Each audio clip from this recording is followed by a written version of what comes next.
وہ بس حالات میں آپ کو بتا چکا ہوں، میں نے کسی قدر حیرانی سے کہا۔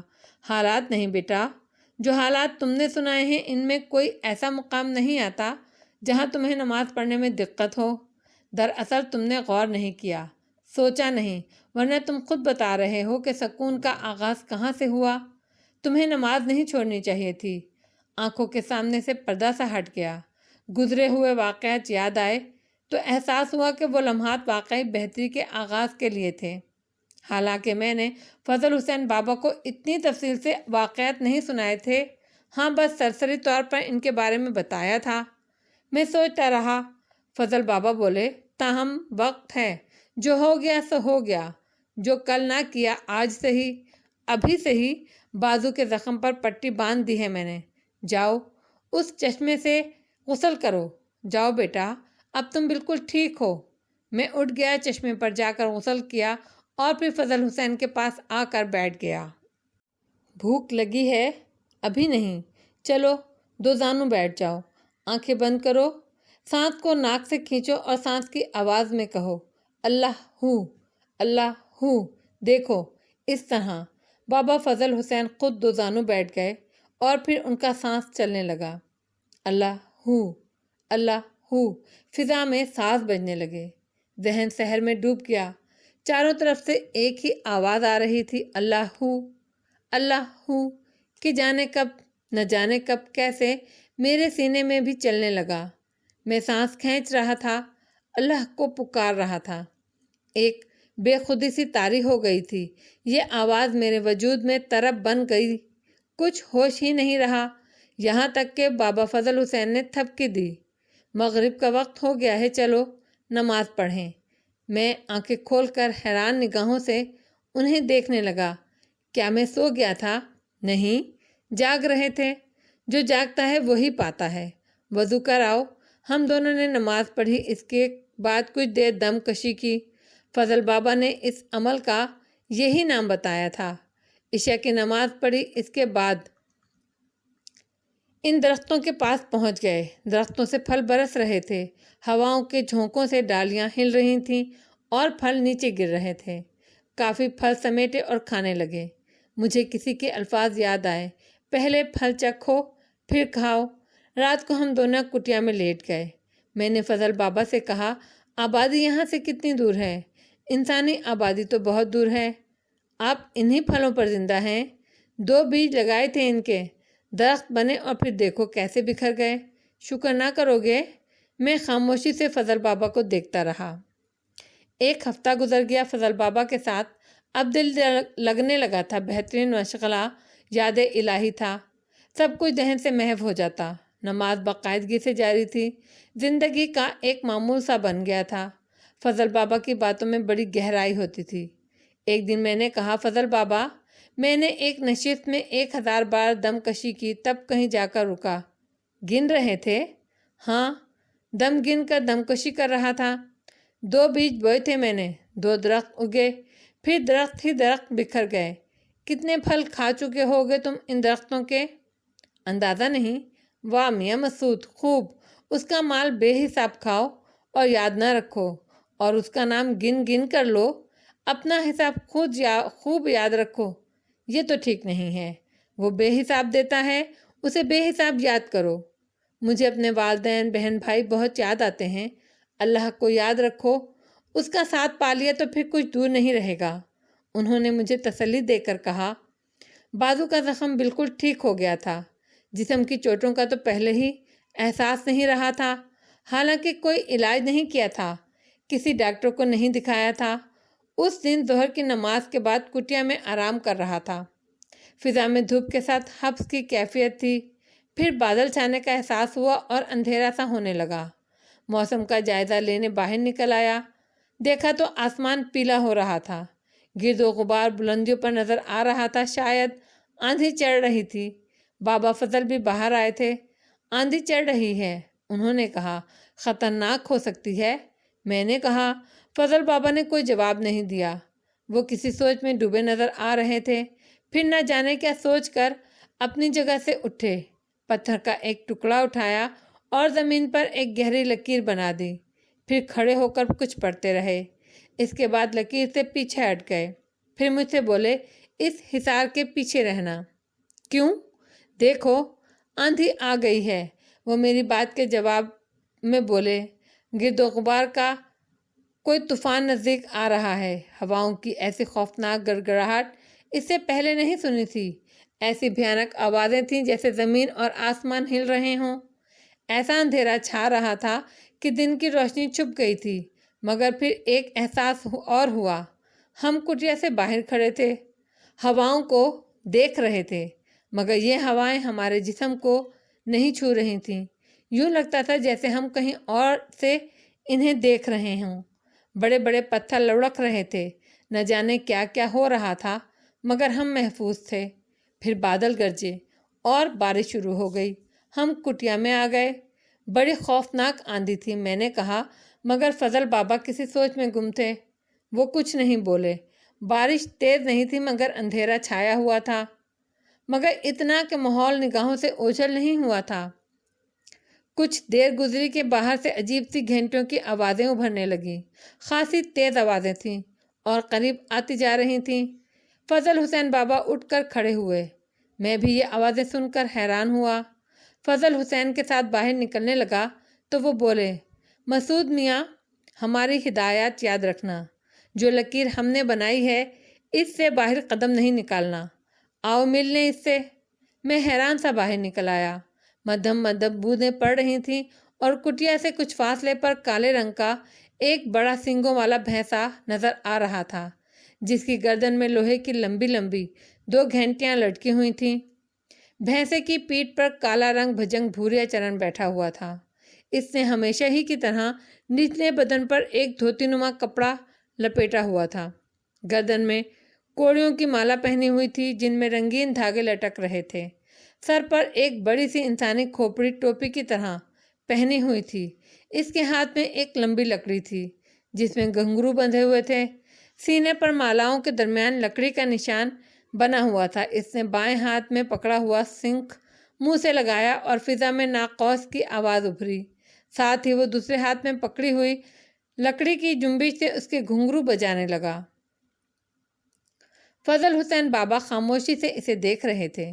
شنکھ منہ سے ہٹا کر اس نے ایک لمبی بھیانک تان لگائی اور بولا، جے بھوریا مچنڈا، جے کالی مچنڈا چنڈال، اللہ کا نام سب سے بڑا ہے۔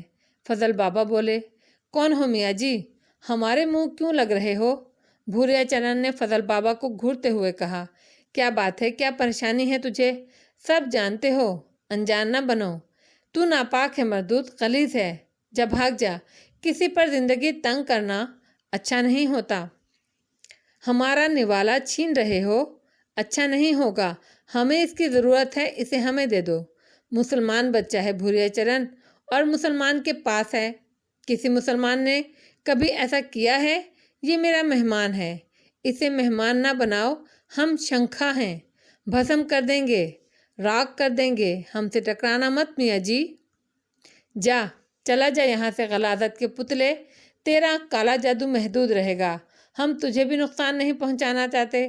تھک گیا ہے یہ، اب خطرہ ہے کہ ایمان نہ کھو بیٹھے۔ اسے مدد کی ضرورت ہے۔ کیا دے دو گے اسے میاں؟ کیا دو گے؟ اسے ہمارا کام کرنا ہے، ضرور کرنا ہے۔